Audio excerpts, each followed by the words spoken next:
in order to get stuff done, we're going to compromise. This is why FDR, when he started Social Security, it only affected widows and orphans. You did not qualify.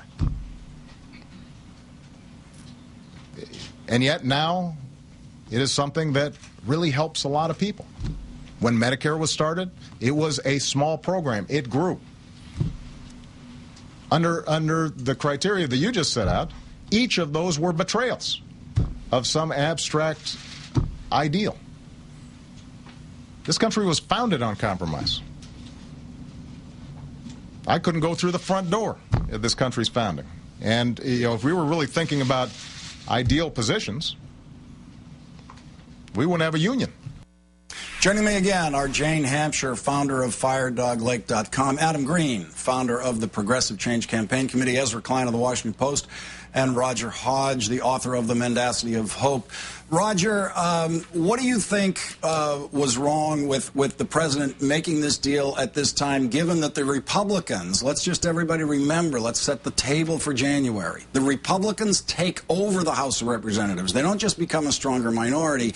They control it. They control the Ways and Means Committee. A Republican chairman of the committee controls the writing of this bill.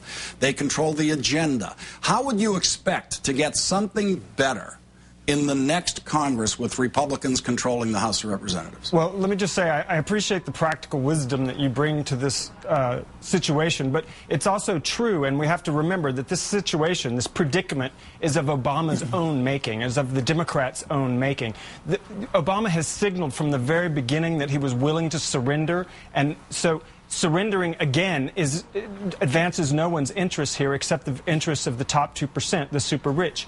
As Sherrod Brown has been saying, what we need to see this president do, what President Obama needs to do, is go on the road and make the case for his putatively preferred policy to the American people and shame the Republicans into doing the right thing. They're not going to do it out of the goodness of their own hearts.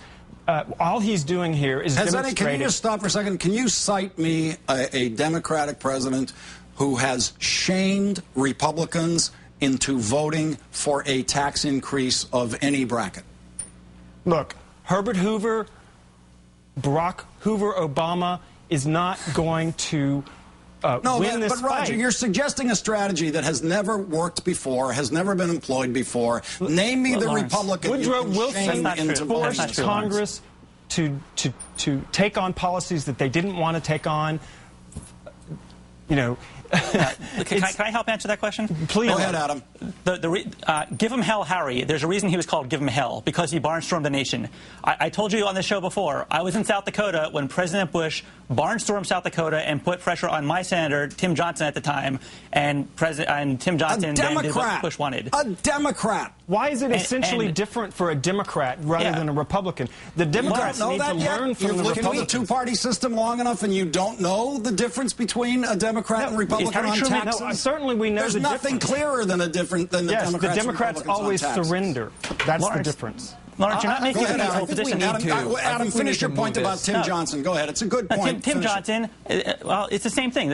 Tim Johnson did what President Bush wanted. When President Obama wanted Dennis Kucinich to vote for his health care plan, he went to his state, commanded local media station attention, rallied his constituents, and Kucinich caved. The fact that you're disputing the idea of a presidential bully pulpit is honestly shocking to me. I don't understand it. No, I'm simply saying we can't find an example of a modern president forcing a Republican to vote for a tax bracket increase through some sort of shame of doing the responsible thing. We have a very simple record. Democrats are responsible about taxation. Republicans are not. Republicans think they succeed by not being responsible on taxation politically, and they have a pretty good record of getting away with that. Roger, do you know what the bottom tax bracket is, what the actual percentage is in the bottom bracket, the one no one talks about? Everyone's talking about the top bracket these days.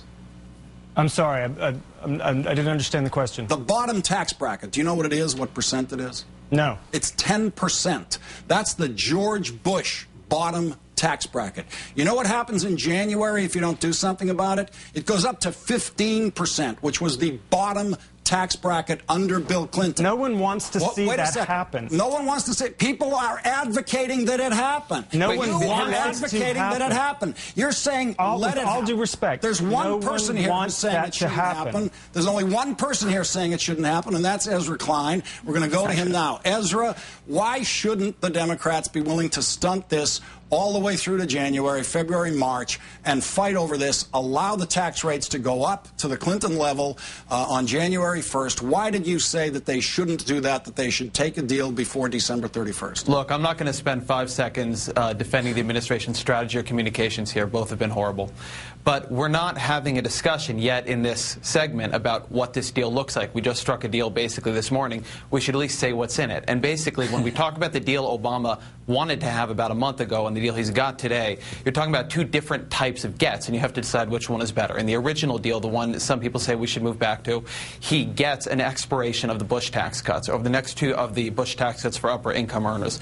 Over the next 2 years, those are worth about $133 billion if you include the estate tax. The deal he has right now keeps those, that's $133 billion, but adds on to them about $300 billion in other types of much more progressive and, frankly, much more stimulative tax cuts and tax credits, including $56 billion of unemployment insurance, including $120 billion of a payroll tax cut in 2011. So the question you have to ask is not these sort of abstract questions of strategy, or even, although I do agree with the critique that he's not shown much fight for the progressive side in this, but not even the questions of whether or not he should have fought. The question is, what do you think is a better policy? And more to the point, do you think the tax policy, the ideal tax policy, should be dominant here, or, given the state of the economy, the ideal stimulus policy?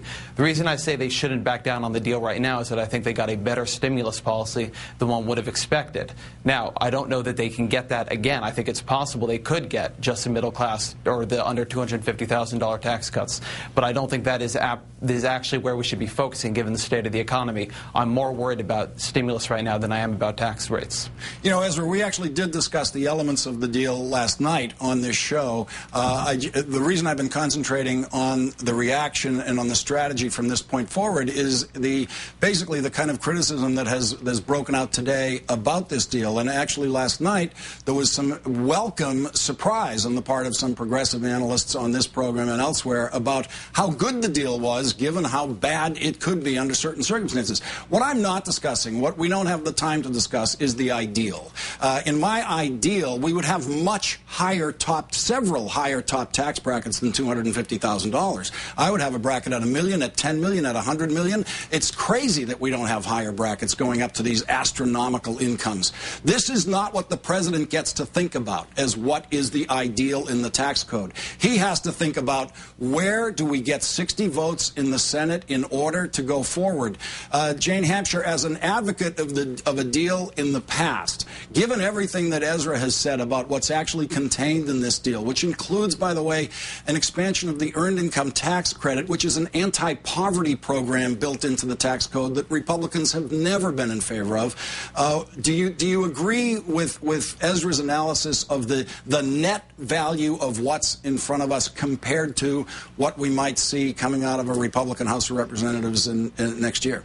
I think the poor are being used as human shields to give billionaires tax cuts. I think that there is no way you can argue with a straight face that having an estate tax that is even better for rich people than anything George Bush ever had is in any way stimulative. Hold it. No, that's not true. The estate tax today is zero. It is zero. There is a zero estate tax. The estate tax on January 1st under the Obama deal will be 35% on estates of $5 million and above. So we have a zero estate tax. Let's not let anyone pretend that the estate tax next year is somehow going to be lower than what George Bush managed to achieve for this year. You don't get lower than zero. I'm sorry, Lawrence. This is not stimulative. There is no way. It was suggested by Blanche Lincoln. Keith Olbermann tonight was blistering in his attack on this. And nobody even wanted this. It just suddenly showed up on the table. Where the heck did that come from? I can actually answer that question. And for Ezra, what it's go worth. ahead. It was the deal, the estate tax deal, and Jane is right. It is noxious. It is one of the worst policies you could possibly imagine, but it was a deal for the tax extenders. What the Republicans said was, if you don't do the Lincoln-Kyle estate tax deal, which costs about $10 billion over the next 2 years against what we had in 09, which was a 35% rate and the 3.5 million exemption, there's no way we're doing a 2-year extension on earned income tax credit, on the American Opportunity Tax Credit, and on the child tax credit. Those add up to $40 billion, and they're for the poor. So I do take Jane's point here, but I would say that there's a tension here between whether what you think is more important is saying the rich are not going to get more, and I agree, we shouldn't be giving the rich more, or the poor are going to get more, we're going to give them more help. The help for the poor in this outweighs the help for the rich. And that, I think, is what is in its favor, even as the help for the rich is, frankly, from a stimulus perspective, a waste of money, and from an equity perspective, deeply unfair. It pains me to say that that is going to have to be the last word in this double segment on this controversy. You're all going to be coming back on this show. We're going to be talking about this for a while. Jane Hampshire, Adam Green, Ezra Klein, and Roger Hodge, thank you all very much for joining me tonight. Thank you.